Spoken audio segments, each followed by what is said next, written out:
Well, good morning, everybody. I hope that everyone's doing very, very well.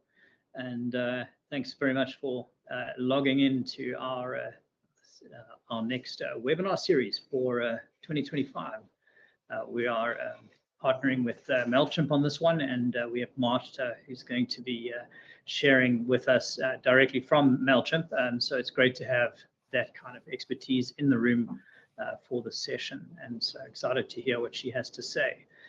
Also excited to see so many people attending this session, and we've had nearly 50 odd people say that they're going to be joining us, and people from all over the world, from the US, from the UK, up to Norway, I believe, all the way down to South Africa. So really nice to see quite a nice spread from all over the world. So welcome to everybody. We hope that you have enjoyed the session and that it adds a lot of value to you. This is from a Mailchimp perspective. We've been partnering with Mailchimp for quite some time now. We really love the platform, especially because of its simplicity and the means in which we can integrate with different businesses, and especially drive really simple kind of automations and structures for businesses. What is particularly interesting to me is the power of email, quite simply. So we'll get into that as we go through the workshop. What I do want to just draw your attention to before we kind of kick off, is just to, for those who don't know, just a bit of an introduction. Digital Lab itself is a data-driven marketing company, and we're primarily focused on automating marketing and sales, and we do that through email marketing, SEO, advertising, and CRM. In itself, we do a number of things around that. And one of the projects that we do every year is we produce a survey called the State of Digital, and we survey as many companies as we can. Last year, we surveyed 150 companies. This year, we're hoping to survey over 250 companies. And we primarily survey these companies to really understand what really drives return on investment for these businesses, so that we can understand which types of marketing had the most benefit. So what is really powerful for us to understand when it comes to email marketing is this particular stat over here. And that is that email still shines as one of the most effective marketing tools that drive ROI. And so this gray column here is your email marketing column. And it might be sitting underneath here as underneath social media, but this social media column is an interesting one for me because it very much gets clouded a lot with PPC as well, and a lot of people attribute a lot of value in this space that I think is unnecessary. However, the other key thing to understand is that email marketing has been a staple for 10, 12 years in business on an ongoing basis. And as many people try to walk around and talk about how email marketing is dying, it just never has. It's always been a structured, very strong staple in business. Whether you're B2B, B2C, e-commerce, it actually doesn't matter. Email marketing has always driven really strong throughout business, whether we like it or not. Personally, I am not a fan of receiving email. I don't like it. Don't get sort of break out into hives every time I think about opening my inbox. But statistically, we cannot actually get past this idea that these are going to be a really big move for us. So on that note, I want to now suggest that if you want to know more about our State of Digital survey, you can click the link that's just made its way to you. We make the review available to anybody, and if you want to do you get access to the full report, which is packed full of insight from a whole bunch of authors as well. You can do that. Just take the survey, and then you can gain access to that full report with all the data itself. We will be launching this at our Cape Town Summit for the Digital Marketing Summit in Cape Town later this year. So if you want to know more about that, you can do that. We'll also be launching a bit of a competition later in July about this, so stay tuned around that particular report. But on that news, I don't want to waste more time talking about things and wasting your time with my voice. I really want to welcome Marta to the to the virtual stage now, and let her take the reins and let her introduce herself and what she's been doing at Mailchimp. And we've met her a few times now, and it's really great to chat with her. She's such a great person to work with. It's been so great to work alongside her in this project. And so very excited to be able to hand over to her and let her share with you email on a one-on-one basis, and let her take you through the tool. We have, just so everybody does understand, we have been through the roll call for everybody who has been attending.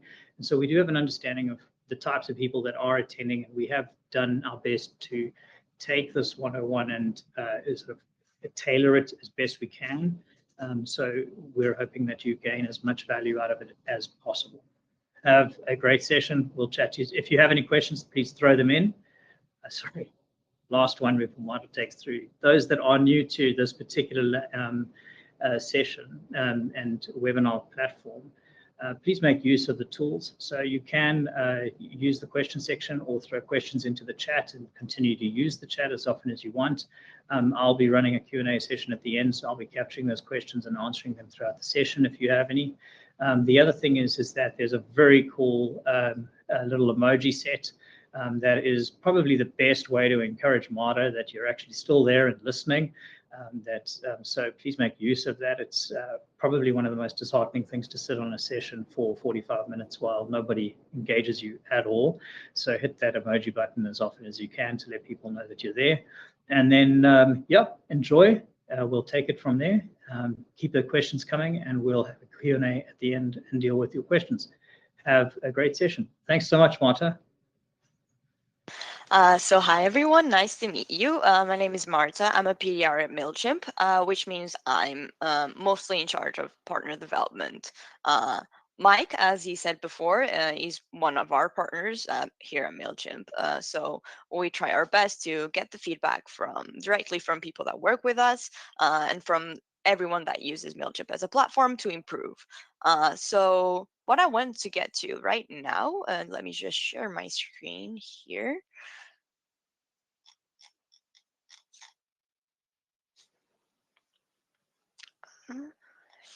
Here it is.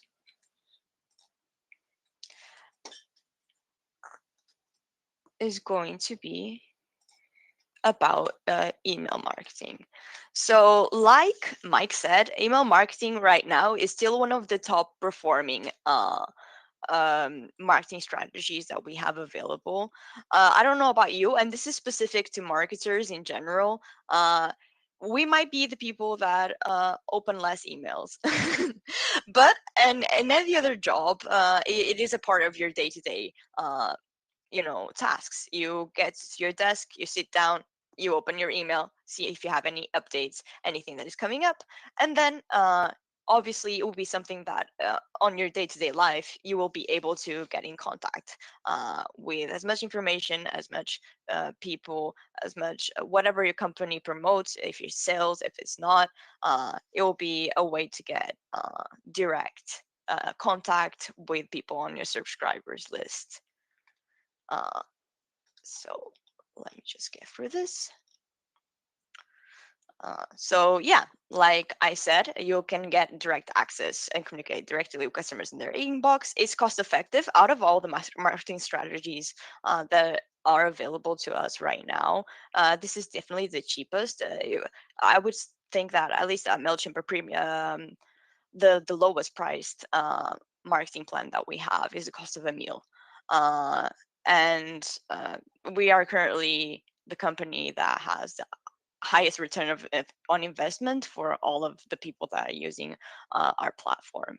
So you can also personalize messaging. I know that everyone is going to be hopefully subscribing for the next webinar that is going to be on this topic.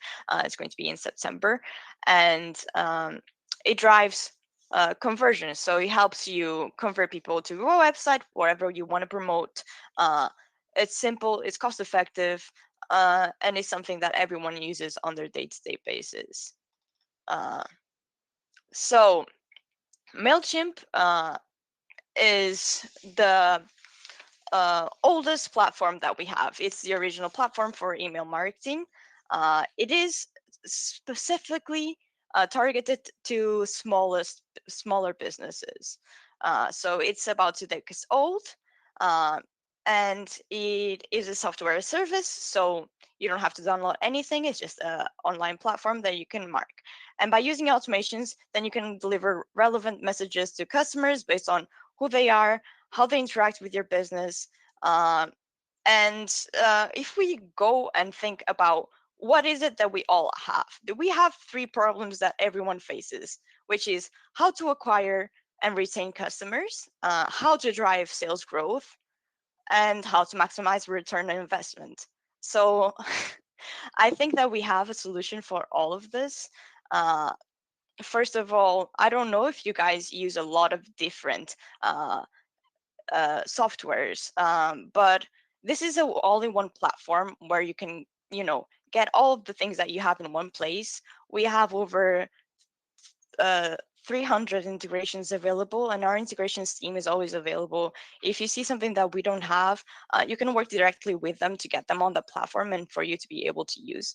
So whatever you want to use, you can do so just in one platform. You will simplify all of your work, definitely save you some time. Uh, so the key features that we have are audience management tools, professional email templates, automation capabilities, and detailed analytics and reporting. So here's the Mailchimp interface overview, and I'm actually going to share another screen that I have so that, let me just check with you guys for a second if the screen has changed.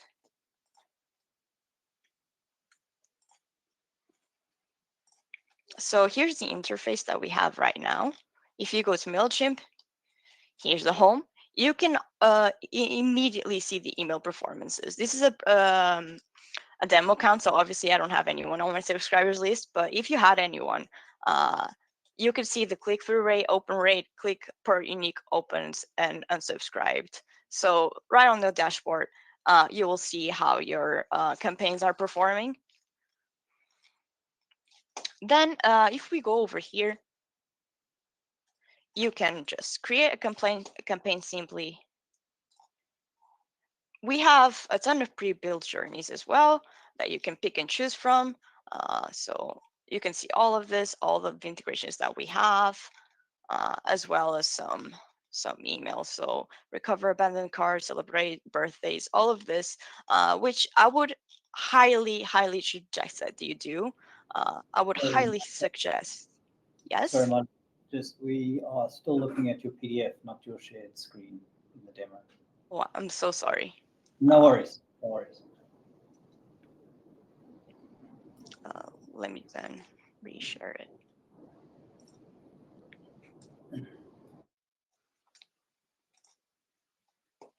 Here you have it. I'm so sorry. Let me go through this again now that you can see it. So this will be your, yeah. So this immediately on your homepage, you can see everything about what your email performance has been, click-through rate, open rate, click per unique opens, and unsubscribe rate through your campaigns. You can go here and see more in detail analytics. So you can monitor your performance over time. So see which one of your campaigns did better, so that you can monitor what happened, why some did better, why some did worse, and hopefully feed that into your next campaign and make sure it does the best that it can. It can actually also compare to other businesses that are similar to yours and their campaigns that they're sending, so you can see how you're doing related to other people in the industry. You can also see the click conversion rate, the delivery, and I would also like to point out for the automations for the journeys that I was talking about. So I would highly recommend that whatever campaign that you're building, you actually start with a journey. You can obviously just build a journey from scratch. Let me just name a journey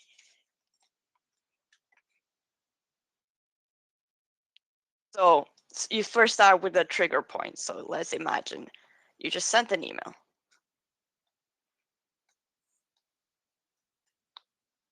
And then over here, you can filter what happens. So imagine your contact is tagged as something, as we have here, a loyal customer. You can use it. And then you can send an email, you can split the path, you can wait for a trigger, you can delay time, send a survey, whatever you want to do, whatever the point is for this campaign. And you can actually add all these steps. Let me just drag and drop, pretty simple. And you can split it then. Imagine if something happens, something will be here. If not, it will be something else. So let me go back. We also have some pre-built journeys, which I would encourage everyone to use. For example, the abandoned cart, if you are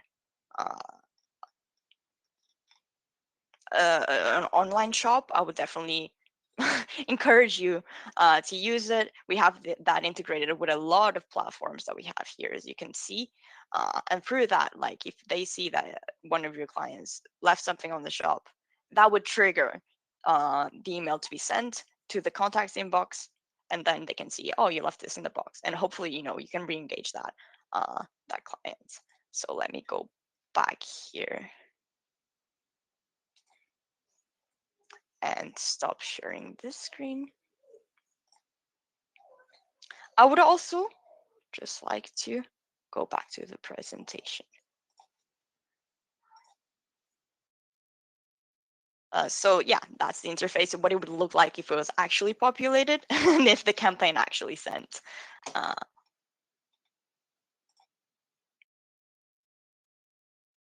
So as I showed you, so you have the campaigns, audience, automations, analytics, and the content studio as well.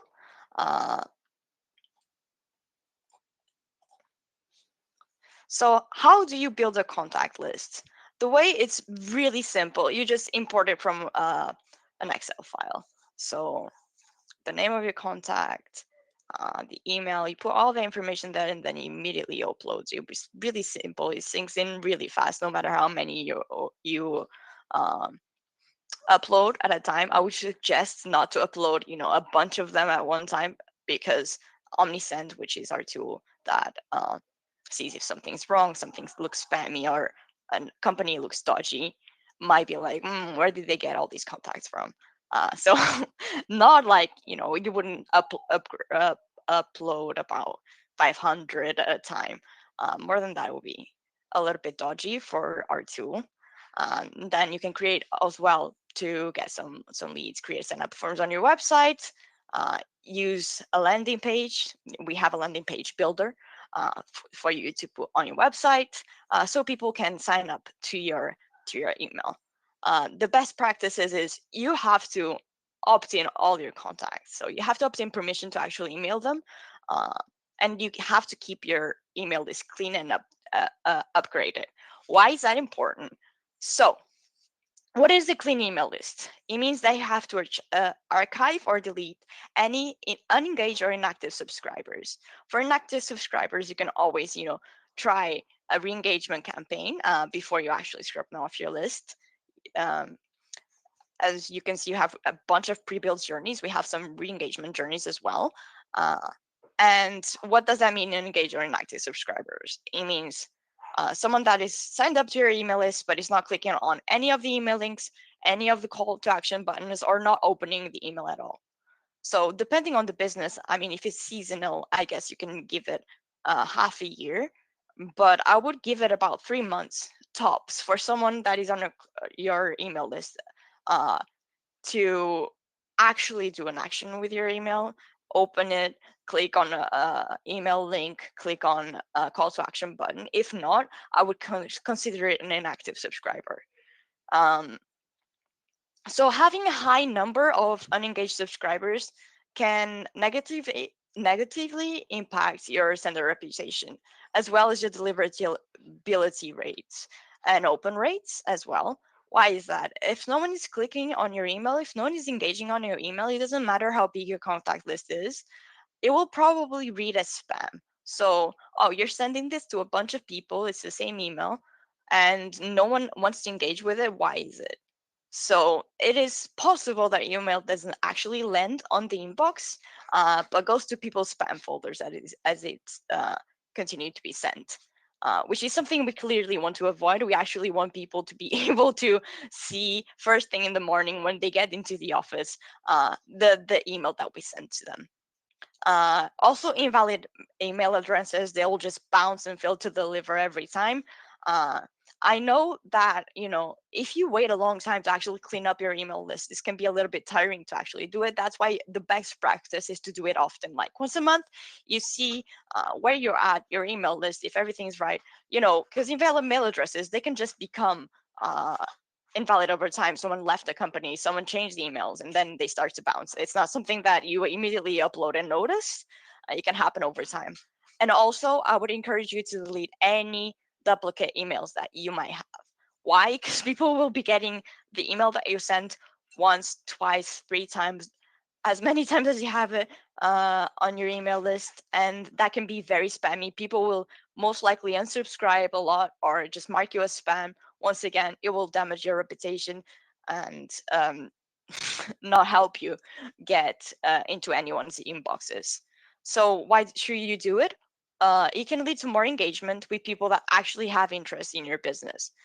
Your metrics will be higher because people will be actually having the emails on their inboxes. People will actually want to read it. People will actually want to click it. It will be a small but effective base that you want your email list. People that are actually engaged, actually care for your business. Because sending emails to someone that doesn't care is pointless. Other than that, you will be paying higher for your marketing plan, which no one wants to. And normally, it depends on your email, your mailing list, the subscriber list. So if you pay less and you get more engaged client base and with people that actually read your emails, they who actually get your emails on their inboxes and actually engage with your content, your reputation will be up. You will have a higher return of investments. You will convert more people. You will generate more sales. So even not just by paying less for your plan, you'll actually be making more money with whatever business that you have and that you're promoting through email marketing. So this is extremely important. I think it's the basis of email marketing is just having a clean email list, something that you can just do at the end of every month. Check on your platform on Mailchimp. You can check very fast. The interface is very easy to use, so it's definitely a best practice that I would like you guys to keep in mind moving forward. So, what is segmentation? It's a way to divide your audience into subgroups based on shared characteristics they may have. Imagine you're launching, you're a company that sells fur coats. It wouldn't make much sense that during December, which is summer in the southern hemisphere, that you would be sending emails about fur coats. I don't think a lot of people would want to buy fur coats. So you can just segment that audience and be like, I want to send this email, this specific campaign about fur coats to people that are actually in the northern hemisphere. So you can use that criteria by that. Or you can actually segment people based on their purchase history. Oh, these people, they're very likely to buy this product. They're very loyal customers. I actually want to send them something special. So based by that, you can segment people into loyal customers or not loyal customers. You can give discounts, take away discounts. You can also, based segmented on engagement level, interest and preferences based on what they bought previously. It might be interesting for someone that buys a lot of sneakers to have a lot of emails in their inbox from your store about sneakers, because that's probably what they're going to buy. If you sell a bunch of things, they're probably not going to be interested in, I don't know, let me think of something. a pool noodle, they might be interested in what they actually want. The benefits that we have is increased relevance. Of course, people actually get from your store what they want to get from your store. It can drive engagement rates up. So by having something segmented and reach the audience that actually wants to engage with it, your engagement rates will go up, and boost customer satisfaction because they won't be getting a bunch of emails about something they don't care about. So when they actually get something, they look at it, they see it. Oh, they usually send me emails that I like about things that I like, and they don't spam me a lot. That's good for your reputation. It's good for your clients. It's good for your sales. And we also have a bunch of designing options. I'm going to share my screen again and show you Mailchimp, which hopefully I can show you some of the things that we have available here. It's pretty simple.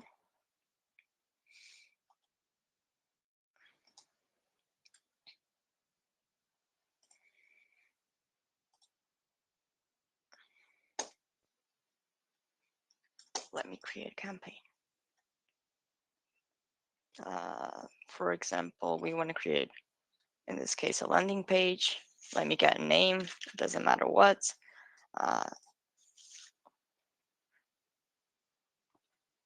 As you can see here, you can select a template, any of these templates, like this one. And then you can style it however you want. It's highly customizable. So you can delete anything. You can use a block of text and put a block of text here. You drag it, you drop it, and you write on it. You can style it however you want, whatever font you want. And then you can save and close for your progress. You can also, this is something that I actually built for a fake store. And then, for example, save and close. You want to add an image. You can put it here. You want an image, drop the block, and then you can browse whatever you want. I have some Mailchimp things here. So I want to add this, insert it there. You can drop it, customize it, the size, however you want. It's very simple to use. So it's highly customizable. So once again, let me just go back to my presentation.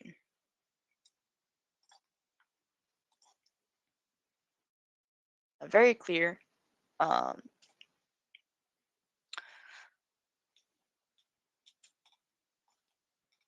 So for sending an email, there's some best practices that we need to keep in mind. First of all, the subject lines. You want it to be short. You don't want to, look at an email and see, welcome, new person. We just opened this store and we have a lot of things available and you should check it out for sure, either physically or on our website that we definitely have the link to in on our subject line. No one is going to read that. No one is going to click on that. It's going to look spammy. It's going to look like something you don't want to click on. You need to create urgency and curiosity. Obviously, it needs to be appealing. You should personalize as much as possible. So obviously keep in mind the audience that you're sending the emails to, keep in mind their names. Once again, I would incentivize you guys to attend the webinar about personalization that is going to happen in September. And yeah, avoid anything like from free, buy now, click now, don't lose this opportunity now. Anything that is too urgent or it sounds too good, once again, will not it will not be something that you click on. So also, I know a lot of people do use a lot of emojis, but if you get an email with 3 emojis in a row, you're probably not going to think that it's a very reliable email. I wouldn't click on it. You can also test different subject lines. I don't know if you guys know what A/B testing is, but basically you test version A against version B. Mailchimp does that automatically, and whichever version gets more click-through rates or open rates uh, gets a better result overall. Um, they will test on a small percentage, like 5% of your audience, and which one does best will be the one that gets chosen and actually gets sent out to the rest of the audience to make sure that you get the best result possible. Is definitely something that you can always count on and should always do. Because you should always have options available, things to test, variants to test, make sure that your campaigns are the best they can be. And obviously, you're not going to send an email being like, discover how to travel the world. And then the content is like, so by sitting at home, you can start growing your own in-house garden. Like, it doesn't have anything to do with anything at this point. That should be pretty obvious. So what should you do? You should start with a strong, like, attention-grabbing headline. Um, Based on the content, we actually have a tool called Intuit Assist that can help you generate a subject line or even content inside the actual email builder. Um, so it's something that you can do for you, but I would encourage you to use it and then personalize it for what you actually want to do. You shouldn't be too text heavy because people will, on average, want to read an email that takes 40-second stops. So it should be have everything that you wanted, have urgency, call to people's attention, have call to actions, but be very fast to read and very straight to the point. Um, you should always, obviously not include something that is low quality. So you don't want a pixelated image there. You want to make sure that everything is top notch. And yeah, the call to action is very important. And it's something that you should actually test. When you see the analytics, if you see that the open rate is high, but no one is actually clicking through, that might be something wrong with your call to action. So you need to work on that. On the other hand, if not a lot of people just open your emails, other than them being inactive, maybe you should check within that campaign if your subject line is right. Because you might not be calling people's attentions. They might not want to click. Compare your campaigns, see if there's a problem with a specific campaign, and if that can be the issue. And then you can use personalized tags, like merge tags for names or other details. So you can go ahead, start writing an email, put the tag first name, and imagine it's a birthday email. Hi, first name. Thank you so much for being a loyal customer. We know that your birthday is birthday date.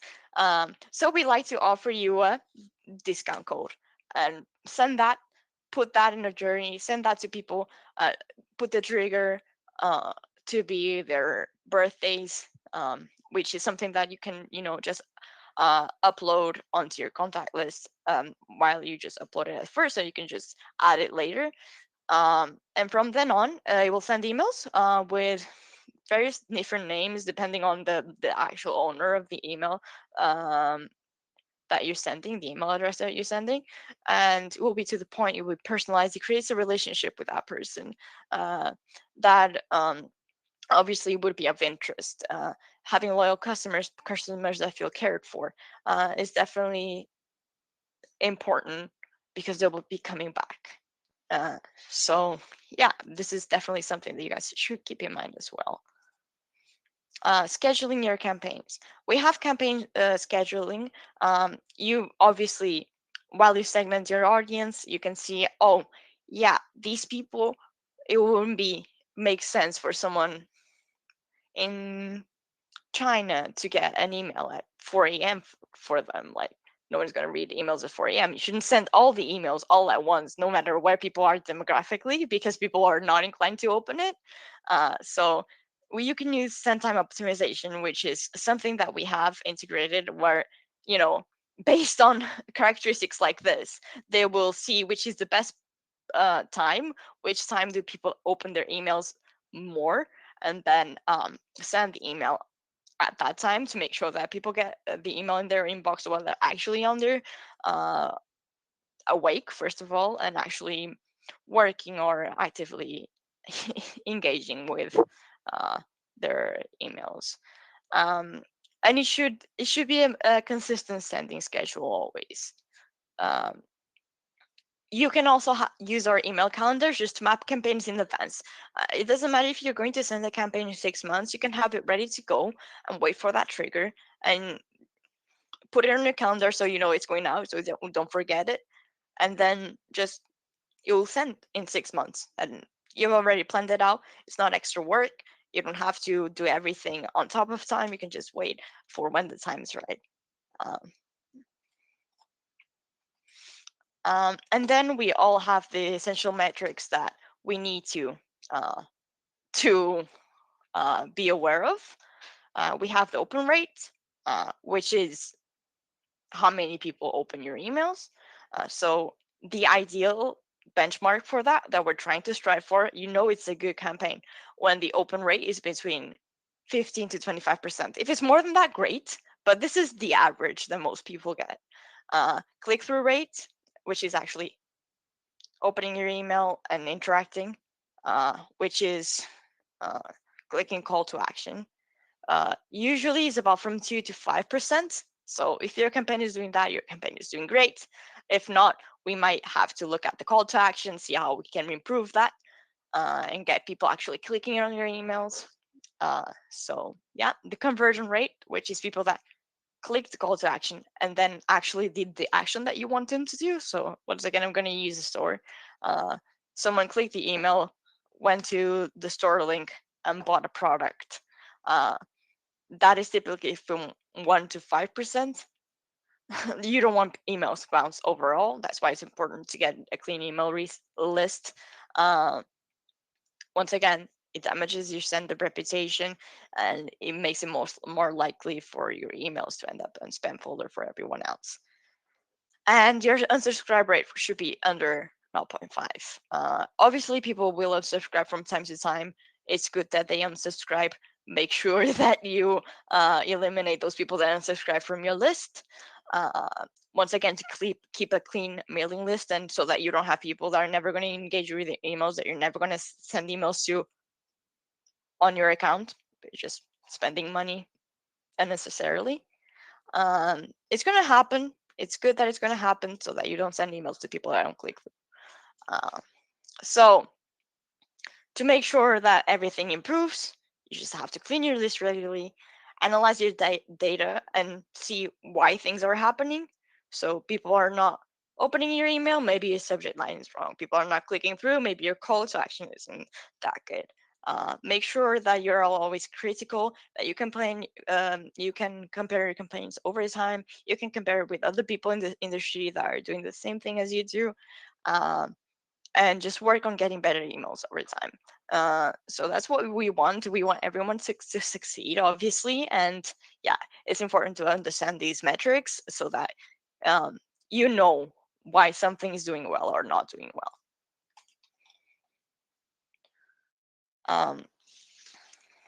So I think that I would also want to talk a little bit about here. Multivariate testing. So it is also possible for you to test within the same email different things. So you can test which part of it, like you can write a paragraph and send the paragraph to 10% of your client list and write a different paragraph in the same place for another 10% of the email list and see which paragraph does best. So while you're testing your campaigns to see what is doing well, what isn't doing well, why isn't this campaign achieving the result that we want, other than open rates and click-through rates, you also want to test the content. Once again, it shouldn't be too text heavy. It should be simple. It should be concise. But there's some words, even some keywords that some people prefer that grab more attention than others. So I would advise you to test your campaigns before actually starting them, to send them out. So we want to go ahead and go to the Q&A session portion of this session. I'm just going to go ahead and forward it back to Mike.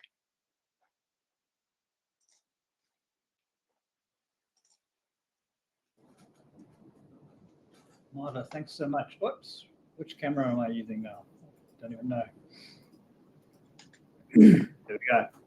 Marta, thanks so much for that. It's so cool to hear someone take you through software that you use every day that's actually worked with by the teams that actually work on it all the time and are part of the improvement processes. It's you sort of get this new light into it, which is super cool. To those that are listening in, if you've got questions, please send them through. There have been quite a few that have been tackled that are more sort of just technical around some of the issues that are there. One of the things I did want to raise that I had for you, Marta, is just so we ran a little poll that a couple of people took part in. It actually reflects some of our own experiences, and we actually had this conversation before the session. But what our experiences have been is that the majority of people who use email marketing, regardless of the tool, the majority of people tend to log in once a month, send out an emailer, either upload their new contacts or whatever it is, and then send out their emailer and then hope for the best. And they'll get their stats, they'll read their stats, they'll report on their stats if they have those reporting structures in their business. And dependent on how technically savvy they are, they will look into things like audience segmentation. They might even dive into content personalization, but they're primarily still logging in each month and sending a manual campaign. So my question to you is, why is Mailchimp leaning so hard into automation? Because it's a big part of where you guys have been investing a lot of your technology, and the development team has been rolling out many updates in the automation space. So why are you guys focusing here so much? And if I wanted to get stuck in this, what's the simplest way for me to think about it as a business person, as a marketer getting into automation? How do I begin my journey here without getting completely daunted by the whole process? So automations are good so that you can develop a relationship with every single individual person on your email list. Instead of sending something super generic, you can set up triggers based on customer behavior, either on a website, recent purchases, anything, their birthdays, anything that is personal, so you can maintain a relationship with that client. Obviously, it will feel much better to receive an email that feels like it's tailored to you on your inbox, that is straight to the point about what you've done before, what you liked before about that company, rather than a super generic something that is sent to everyone. It's not personalized at all. It's you get it once a month. You probably don't even open it. It doesn't call out to you. There's nothing in there that you want to. It's just not personalized, and it's not something that you remember. It doesn't stay with you. The brand doesn't stay with you if you get an email once a month. If you get an email based on your actual interaction with the company, it makes a lot more sense. It's good to automate based on different triggers, like I said. It's also good when you're cleaning your email list to send re-engagement campaigns to hopefully grab the attention of people that have been there before and for some reason are just not engaged. See what's wrong with your campaigns directly from the source. It's good to just continuously work with your audience, and obviously doing this manually would be exhausting. It would be a lot of work. So this is a way that you can do that at scale. You can cover your email list fully and make sure that everyone actually gets better emails. So I want to pick up on a few things there. So practically, when you talk about like being able to speak to people based on their interactions, I want to speak to one of the relatively simple to actually activate automations that you guys do with Shopify integration. So anyone who's in e-commerce, you can play into this. You've got a really nice product integration between Shopify and Mailchimp. You can bring your product scheme in and you can send your monthly newsletter. This doesn't have to be necessarily automated, but it can be set up in an automated email infrastructure where in your marketing content, you can show people, hey, these were, you could say like, these are our best sellers, but actually show them the content they've been staring at over the last 30 days as an example. So it's not necessarily the website's best sellers, it's the best sellers that it's the content that they've been staring at that they would think that is the best sellers on the website. And so it draws click through, it personalizes that content en masse, and then you can tee that stuff up at the right moments of that content. And so when you talk about the interactions, it's not just, we're not just talking about interactions with between like, oh, I clicked on an asset inside Mail. I'm using Mail to engage with people off the back of and I'm using the content to engage, to showcase content that comes off the engagement of other integrations that I'm bringing to the table, like a Shopify experience or something else with the website company. So like that's something that I really like about what Mailchimp does, is it makes that type of really complicated thing quite accessible. And yeah, so I think that's what's quite unique around Mailchimp, because it's always trying to make that sort of thing very, very simple. And then I like what you say around making things on scale, and because small things like an unsubscribe journey that you spoke about earlier, one of our clients engaged in an unsubscribe process, just taking contacts that weren't engaged in their content, and literally saved herself close to about 14,000 Rand a month in just managing the subscription base. But then over and above that, increased the engagement levels on her databases substantially, because she could now focus on the content that she had, and the statistics that she was getting and everything was so much more richer because she was working with a database that was actually engaged. So the statistics made more sense and were more real around what we were doing. So I think, like you say, being able to run these automations make a lot of sense, just to keep things clean, keep things good, and keep your clients engaged in your content in that one-on-one basis. Yes, I agree. So if I'm sending month-to-month campaigns, and that's my like staple at the moment, if it's not automations, what would you be encouraging people to do? What would that next graduation journey be? What's my next step in Mailchimp? If you're just sending monthly, yeah, just manual emails. Yeah, I'm sending manual emails. What's my next graduation? I would just start with, you're sending manual emails. Are you using any integrations? Are you actually, comparing any data with your actual website, with your actual purchase? Are you getting enough data to know what works and what doesn't work? Because you can get that though in analytics. So I would think that before graduating into starting and building your own journeys, or even a pre-built journey, you need to know what a good campaign is. You need to know in depth what your client base wants, and you need to explore and read like the different dimensions that work. Like, does these people in this country care more about this type of content than people in that country? Also, send time optimization. You want to make sure that the emails that you're sending actually reach people's inboxes at the time they're active. You want to segment your audience as well. I think you could just start by that, actually. Just start by segmenting your audience, tagging your customers. You can do so automatically. You can do automatic tags based, once again, on behavior. And you can do it demographically, whatever you think that makes sense for your business. Study your analytics, and then you can start on graduating slowly to actually building your journey and automating the process. So broaden the base of fields within your segmentation database.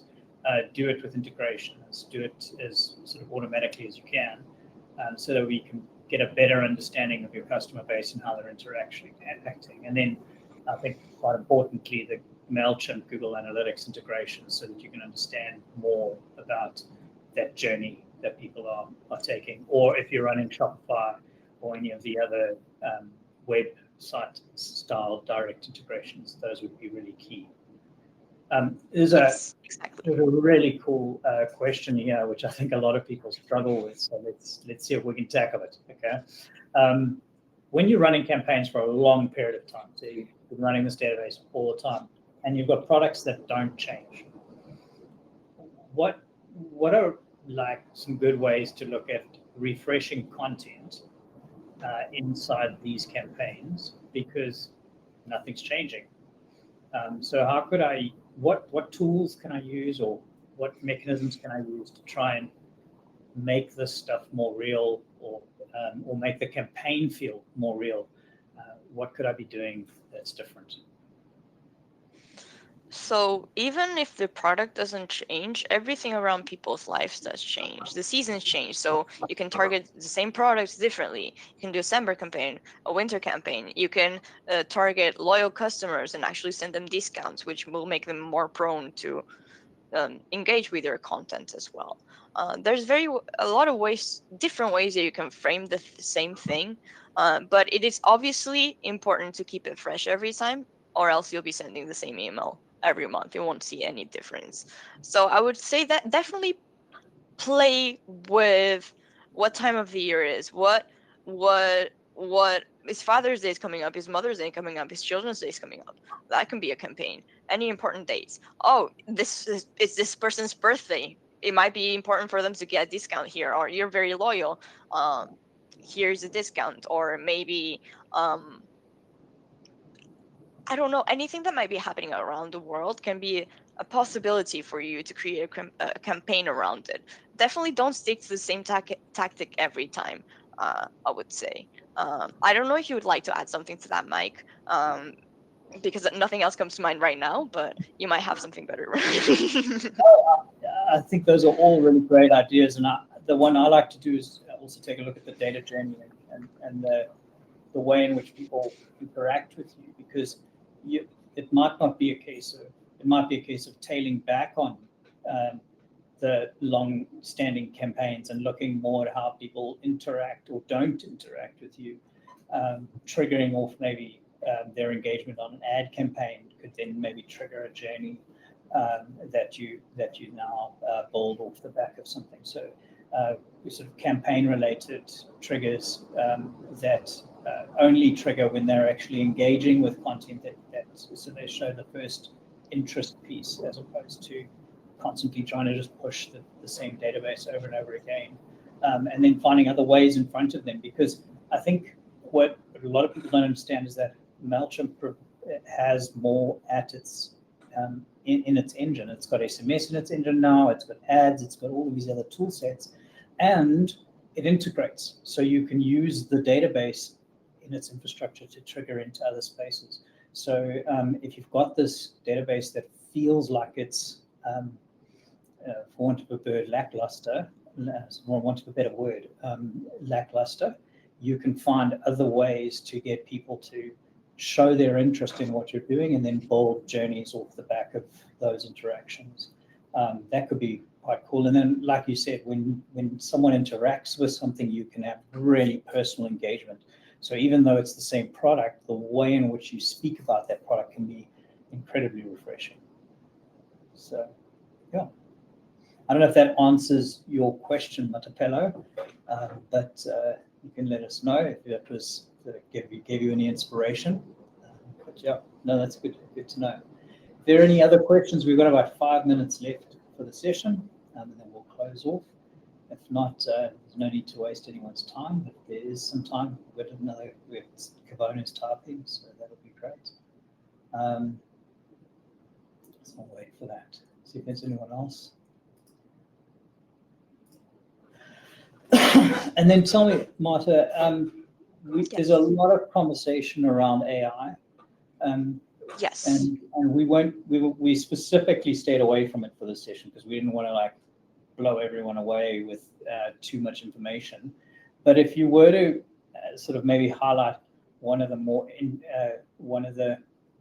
most valuable kind of AI integrations that sits inside the Mailchimp thing, and just to try and explain to people the AI, the way that Mailchimp's kind of being integrated with AI is it's very much in the system. So the value of AI sits within the usage of the infrastructure, and so you're just by using it, you're gaining that value. So I don't know if there's something there that you might want to maybe just let people know that's taken place that they would be interested in.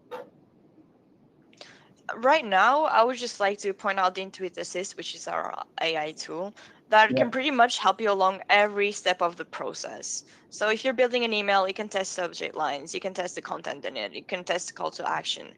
You can literally just write things for you. Obviously, once again, I would encourage you to actually every single time go through what it writes before and personalize it to your actual goal and what you know works.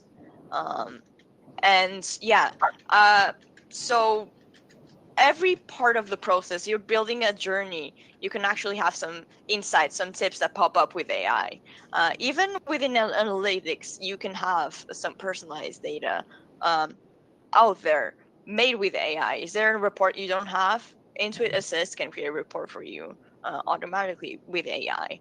So these are just the ways that we can touch upon it. You're starting a journey, you can start a journey with AI. You're writing an email, you can write an email with AI. It just saves you up on time, and it can do pretty much half the work for you. But Mike, if you want to point out anything else that you notice that works with AI for you, as you use Mailchimp quite often for your clients, you can go ahead and say it. I think that from our side of what we understand, this is the most important tool. We don't need to get into very,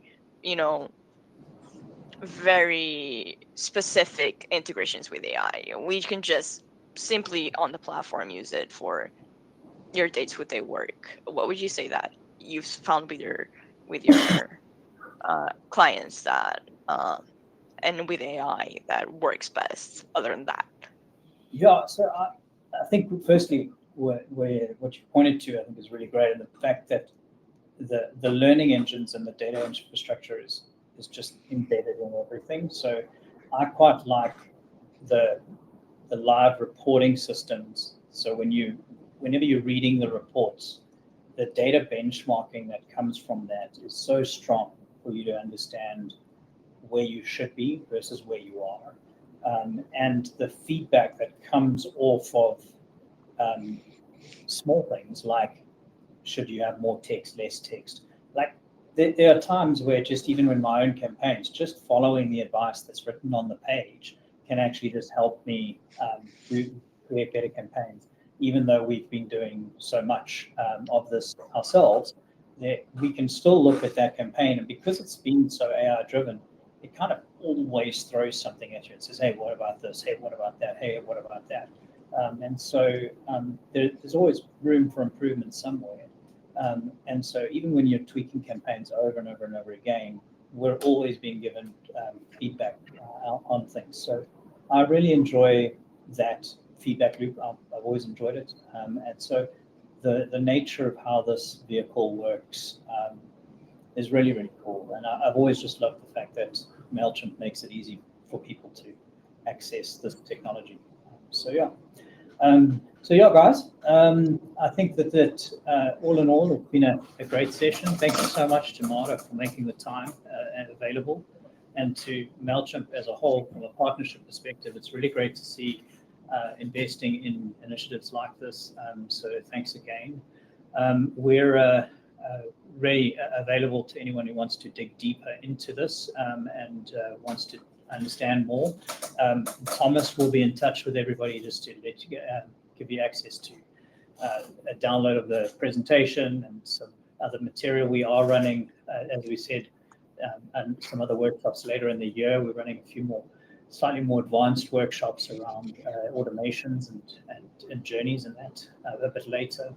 And there are ways to sort of integrate Mailchimp into some CRM data. And so if you're running, we also partner with things like HubSpot. So if there's HubSpot and Mailchimp integrations, we've seen a lot of work there as well, utilizing HubSpot Mailchimp both as the email partner and the transactional email partner in HubSpot. So it's been quite powerful to see tools like this integrating really, really well together. So let us know if there's anything that we can help with. Thanks again, Martha. It's been fantastic. Thanks to everyone who came to join. We do have another webinar next week on consent to conversion. If you want to know more about that, you can check out our site, but we will send you the link to that as well. So have a great day. Chat soon. Keep well.